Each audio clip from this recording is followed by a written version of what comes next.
Hello friend, स्वागत है आपका एक बार फिर से हमारे चैनल एग्ज़ाम लवर्स में। तो फ्रेंड, आज आपके लिए बहुत ही ज़्यादा खुशी का दिन है क्योंकि आज जो बिहार है वहाँ पर सिपाही भर्ती की वैकेंसी आ चुकी है। जैसा कि आपको पता है कि बिहार में टीचर की वैकेंसीज़ की बाढ़ आई हुई है और अब दूसरी तरफ जो है सिपाही भर्ती भी अब आ चुकी है। आपको मैं बता दूं कि आज ही इसका नोटिफिकेशन जारी हो चुका है।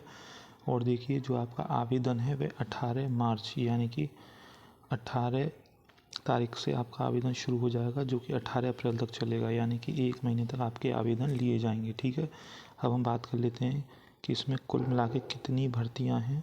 तो देखिए, कुल मिला के देखिए 19,000 ये भर्तियां आई हैं। 19,838 19,000 यानी कि 20,000 के आसपास भर्तियां आई हैं, जिसमें अच्छी खासी वैकेंसी जनरल वालों के लिए हैं।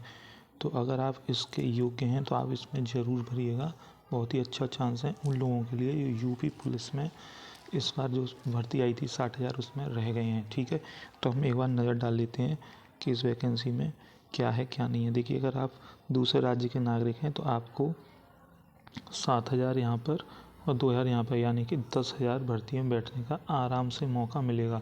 महिलाओं के लिए 7,000, वो जनरल के लिए 7,000 और महिलाओं के लिए 2,000 वैकेंसीज पूरी दी हुई हैं। ठीक है, अब हम बात कर लेते हैं इसमें और क्या जो पात्रता है वह मांगी है। ठीक है, तो देखिए, दूसरी पात्रता हम बात कर लेते हैं। जो गैर आरक्षित ओबीसी या पुरुष अभ्यर्थी हैं उनके लिए 165 सेंटीमीटर की लंबाई मांगी गई है। ठीक है, 165 सेंटीमीटर के आप लंबाई होनी चाहिए और न्यूनतम सीना जो होना चाहिए, न्यूनतम बिना फुलाई 81 सेंटीमीटर का होना चाहिए।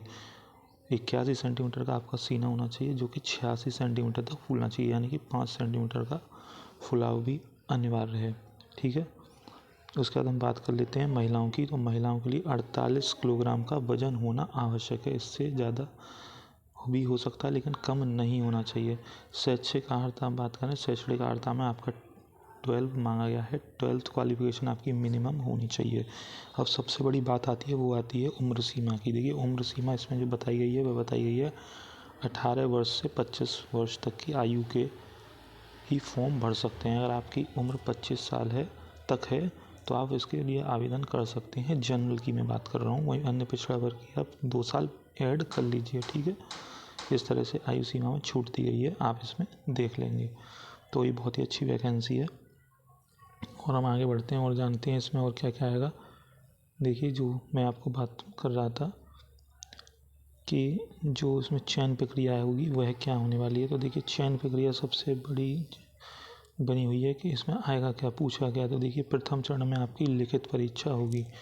2 चरण होंगे, पहले में आपकी लिखित परीक्षा होगी, रिटन परीक्षा, और दूसरे में आपकी होगी पीईटी यानी कि शारीरिक परीक्षा। तो देखते हैं प्रथम परीक्षा में क्या आएगा। ठीक है, तो इसमें दिया हुआ है हिंदी, अंग्रेजी, गणित, सामाजिक विज्ञान, जिसमें इतिहास, भूगोल, नागरिक शास्त्र, अर्थशास्त्र और विज्ञान।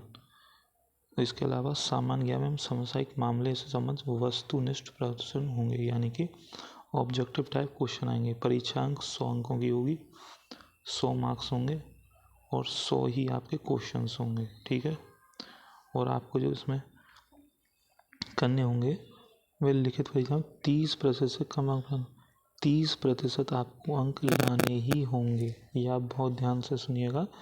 आपको 100 में से 30 क्वेश्चन सही करने ही होंगे, जब ही आपकी मेरिट बनेगी। और अगर आपने ऐसा कर लिया और आपको मेरिट में 5 गुना बच्चे बुलाए जाएंगे पीईटी के लिए, यानी कि जो रिटन क्वालिफाई कर लेंगे उसके 5, मान लीजिए 100 ने किया तो 500 बच्चे बुलाए जाएंगे पीईटी के लिए, शारीरिक दक्षता परीक्षा के लिए। ठीक है, तो आपको ये ध्यान रखना होगा। अब आप पूछेंगे कि जो मैंने आपको सिलेबस बताया है, जिसमें अंग्रेजी, हिंदी, गणित, सामाजिक विज्ञान, विज्ञान और सामान्य ज्ञान और समसामयिक, जो यानी कि करंट अफेयर्स पूछी जाएगी, तो इसमें जो स्टैंडर्ड रहेगा वो 10th लेवल का रहेगा। ये अच्छी बात है, आपका स्टैंडर्ड 10th लेवल का रहने वाला है। ठीक है, तो आप इसको ध्यान रखेंगे कि 10th लेवल का स्टैंडर्ड होगा। ठीक है, और हम बात कर लेते हैं आगे कि ये परीक्षा जो है कैसे कैसे आगे होगी। इसके अलावा पुरुषों के लिए देखिए, इसमें लिखा हुआ, अगर आप देख पा रहे हो कि एक मील 1.6 किलोमीटर अधिकतम 6 मिनट में, उस हिसाब से अंक दिए जाएंगे। देखिए इसमें जो रेस होनी है वो 5 मिनट से कम अगर आपने रेस लगा ली तो आपको 50 अंक मिलेंगे।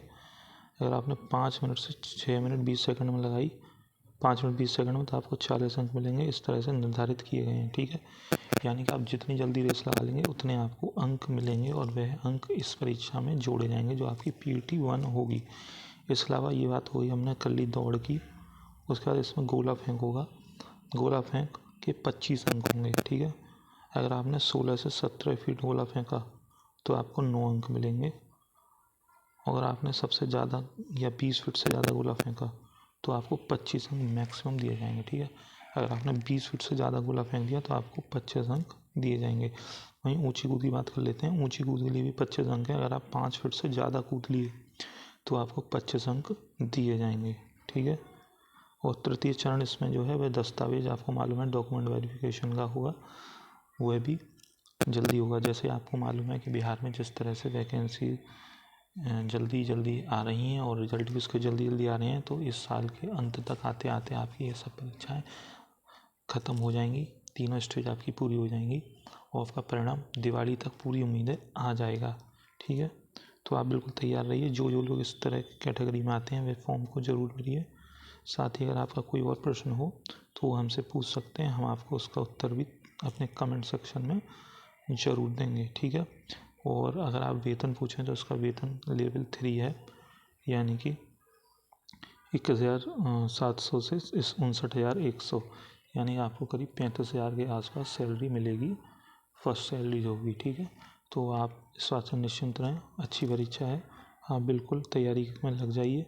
जो जो व्यक्ति इसकी तैयारी करना चाहते हैं बिल्कुल लग जाइए। और कोई सवाल हो तो हमें कमेंट करके ज़रूर बताएं। चैनल पर बने रहने के लिए धन्यवाद। मिलते हैं आपसे अगले वीडियो में। Thank you very much.